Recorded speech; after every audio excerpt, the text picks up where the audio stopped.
Hello, everyone, and welcome back to the English Learning Podcast. I'm your host, Jason, and today we're diving into a really exciting topic: how to go from being a beginner to becoming fluent in English. Hi, everyone. I'm Julia, your co-host, and I'm so happy you're here with us today. Fluency in English is a big dream for many learners, and the good news is it's possible for anyone if you follow the right steps. Exactly, Julia. Whether you're just starting with hello and how are you, or you've been learning for a while but feel stuck, this episode is for you. Yes, and we're going to guide you through the journey step by step, from the early beginner struggles to building confidence to finally speaking English naturally and fluently. And don't worry, we'll share practical tips, real examples, and some motivation to keep you going, because the road to fluency can feel long, but every small step matters. So, grab a notebook if you like, or just relax and listen. By the end of this episode, you'll have a clear idea of how you can move from beginner level to fluency in English. All right, let's get started with the first step: what it's really like in the beginner stage of learning English. So, Julia, let's begin with the very first stage, the beginner stage. This is where most people start their English learning journey. Yes, and at this stage, things can feel really difficult. Most learners only know a few basic words like hello, goodbye, thank you, or sorry. They often feel nervous about speaking. That's so true. I remember when I started learning a new language myself. I could say a few words, but when someone actually spoke to me, I froze. Many English beginners feel the same way. Exactly. And one of the biggest struggles at this stage is fear. Fear of making mistakes. Learners think, what if I say something wrong? What if people laugh at me? Yes, but mistakes are part of the process. If you never make mistakes, you'll never learn. Beginners should focus on simple goals, like learning common phrases, greetings, and basic vocabulary for everyday life. Right? For example, being able to say, I would like some water, or where is the bus stop? These small sentences are really powerful for a beginner. And we shouldn't forget the grammar struggle. At the beginner stage, many learners feel confused about tenses, verbs, and sentence structure.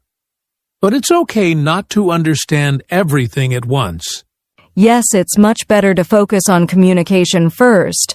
Just being able to express yourself, even with broken sentences, is already a big achievement for a beginner. I love that, Julia. Because fluency doesn't start with perfect grammar. It starts with using the language, little by little. Exactly. So if you're at the beginner stage, don't worry. Every fluent English speaker in the world once started as a beginner. Just like you.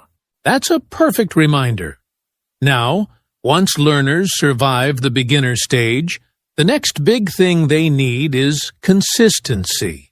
That's what we'll talk about next. All right, Julia, let's talk about one of the most important keys to fluency: consistency. Yes. I think many learners underestimate how powerful consistency is. They study really hard for one day, maybe 5 hours, and then they don't touch English for a week. Exactly. That's like going to the gym once, lifting heavy weights, and then not exercising again for a month. You won't see results. Right. Instead, it's better to practice just 15 or 20 minutes every single day. Small daily practice is what actually builds fluency. I like to call it the daily habit effect. Even listening to a short podcast, reading a page from a book, or practicing 5 sentences can make a big difference over time. Yes. And I always remind learners, it's not about studying harder. It's about studying smarter. Do something every day that keeps English in your life. That's a great point. For example, you can listen to English songs while cooking, or change your phone settings to English. These are small habits, but when you do them consistently, your brain starts to think in English. And when you're consistent, English becomes less scary. It starts to feel natural, like part of your daily routine. Exactly. So, for all our listeners, remember, fluency is not built in one day. It's built by showing up every day, even with small steps. Beautifully said, Jason. And once learners build this habit of consistency, the next step is to focus on creating a strong foundation in English. Yes, and that's what we'll explore next. How to build a strong foundation for fluency. So, Julia, once learners build the habit of consistency, the next step is creating a strong foundation in English. Yes, and when we say foundation, we mean the basics, the core skills that everything else is built on. If your foundation is strong, learning advanced English becomes much easier. Exactly. And the first part of that foundation is basic grammar. You don't need to know every rule, but you should understand simple tenses, how to make questions, and how to form basic sentences. Right. For example, knowing how to say I eat, I am eating, and I will eat. That's already a powerful start. The second part of a strong foundation is common vocabulary and phrases. You don't need a dictionary in your head. Start with the 500 to 1,000 most common words and everyday expressions. Yes, phrases like how are you? I don't understand. Can you help me? These are survival sentences for communication. And let's not forget pronunciation. Many learners ignore it in the beginning, but if you practice sounds and stress early, it will save you a lot of trouble later. That's true. Even just listening carefully and repeating short sentences can improve pronunciation a lot. So, to sum it up, a strong foundation means basic grammar, common vocabulary, useful phrases, and clear pronunciation. If learners focus on these four, they'll have the tools to move forward. And once that foundation is set, the next big step is building listening skills, which are so important for fluency. Yes, because listening is actually the secret weapon of learning English. Let's dive into that next. Now, Julia, let's talk about something that often gets ignored by learners. Listening skills. I believe listening is the real key to fluency. I agree, Jason. Think about it. Before children speak their first words, they spend months just listening to their parents. Listening comes first, and then speaking naturally follows. Exactly. When you listen a lot, your brain starts to recognize patterns, how words connect, how sentences flow, and even the rhythm of English. Yes, and the more you listen, the more you start thinking in English instead of translating from your native language. That's a big step toward fluency. So, how can learners improve listening? One simple way is to listen to short English podcasts like this one every day. Even if they don't understand every word, they will still catch the main idea. Right. And movies or TV shows in English are also great. At the beginning, you can use subtitles, but over time, try to listen without them. It really trains your ears. Music is another fun way. Listening to English songs and trying to catch the words can improve both vocabulary and pronunciation. And I'd add, don't just listen passively. Try active listening. That means repeating what you hear, pausing the audio, and practicing the same sentence yourself. That's a great point. Because listening isn't just about hearing. It's about training your brain to respond. Exactly. So to all our listeners, make listening a daily habit. Even 10 minutes a day can make a big difference over time. Yes. And once you build strong listening skills, the next challenge is speaking. Probably the scariest step for most learners. Haha, true. Let's talk about how to overcome the fear of speaking in English. All right, Julia. Now we come to the big one, speaking practice. For most learners, this is the scariest part of learning English. Yes, definitely. Many learners say, I can read, I can write, I can even listen, but when I try to speak, I get stuck. Exactly. And the reason is fear. Fear of making mistakes. Fear of not finding the right word. Fear of sounding silly. But here's the truth. Everyone makes mistakes when learning a language. Mistakes are not the enemy, they're your teachers. Every mistake shows you what to improve next. I love that. And honestly, people don't laugh at you for trying. In fact, most native speakers are impressed when someone is learning their language. That's true. And the best way to overcome the fear of speaking is to start small. Talk to yourself in English. Say what you're doing like I'm cooking rice or I'm going to work. Yes, self-talk is powerful. Another tip is to record your voice. At first it feels strange, but when you listen, you'll hear progress over time. And of course, practice with people when you can. Friends, online language partners, or even speaking out loud with TV shows and podcasts. The most important thing is this. Don't wait until your English is perfect to start speaking.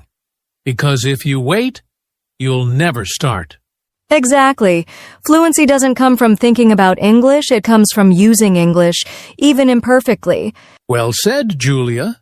So once learners begin speaking, the next step is practicing their reading and writing skills, which also build fluency.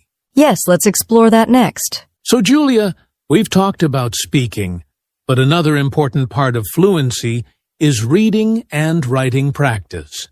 Yes, even if someone's main goal is to speak English, reading and writing are still very helpful.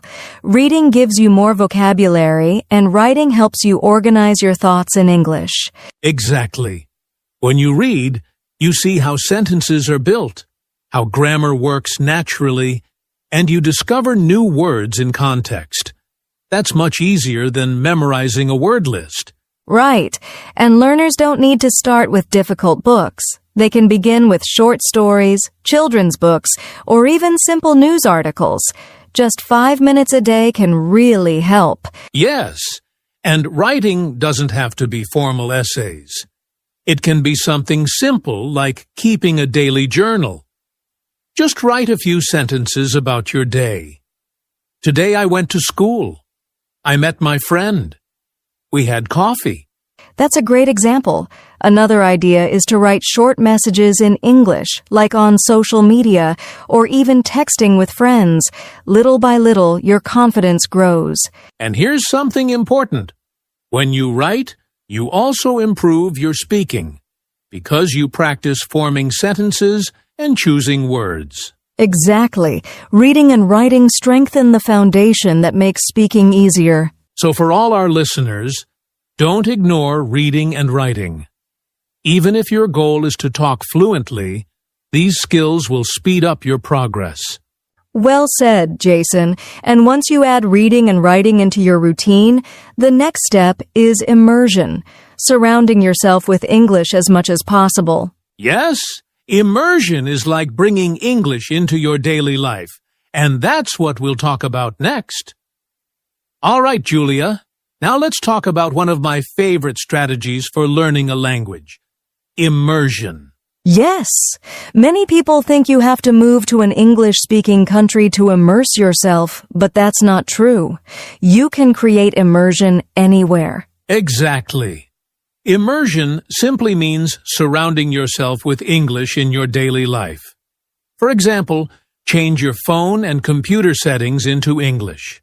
Suddenly, you're using English every time you check your messages or apps. That's a great tip. Another one is to think in English. Instead of saying things in your native language in your head, try saying them in English. For example, if you see a bus, say to yourself, "The bus is coming." I love that. And you can also label things around your home, like door, window, mirror. Every time you see them, your brain connects English words with real objects. Yes, and don't forget about media. Watch movies, listen to podcasts, follow YouTube channels, all in English. Make English the background sound of your life. Exactly. And even social media can be part of immersion. Follow English pages, join English groups, or comment in English.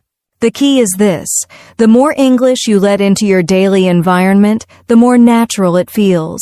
You stop studying English and start living in English. Beautifully said, Julia.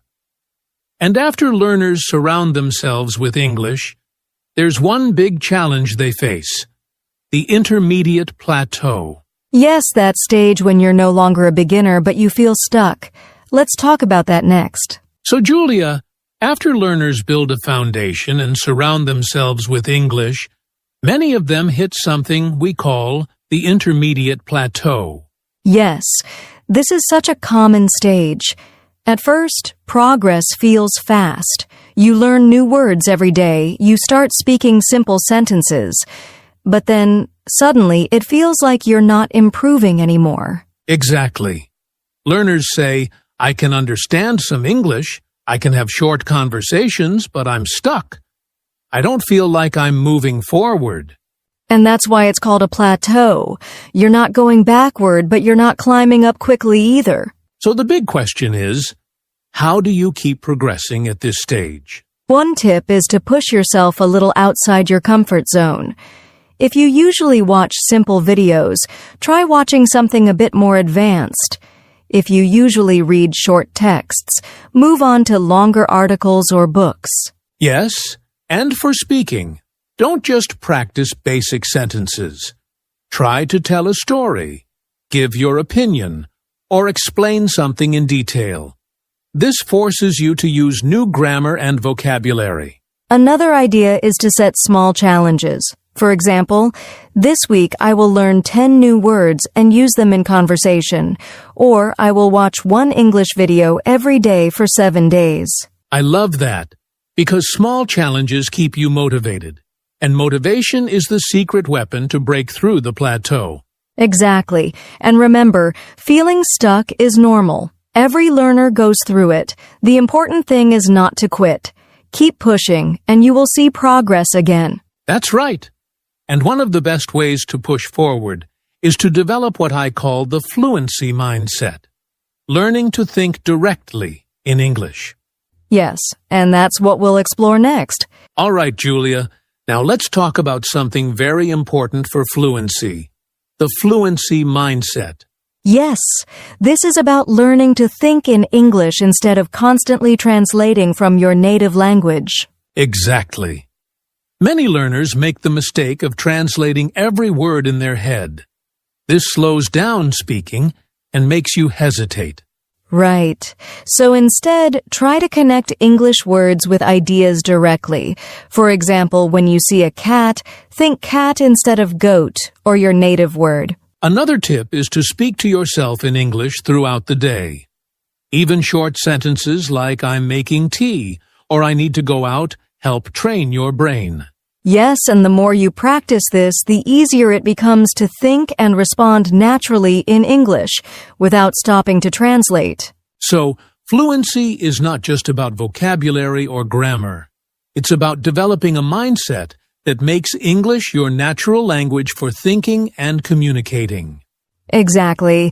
And once you have this mindset, the final step is using practical tips every day to keep improving. All right, Julia. Now that we've covered the fluency mindset, let's give our listeners some practical tips they can use every day to improve their English. Yes. First, I'd say, practice a little every day. Even 15 to 20 minutes of focused English practice is more effective than long sessions once a week. Exactly. Tip number 2. Don't be afraid to make mistakes. Speak, write, and try new words. Mistakes are part of learning. Tip 3. Mix up your practice.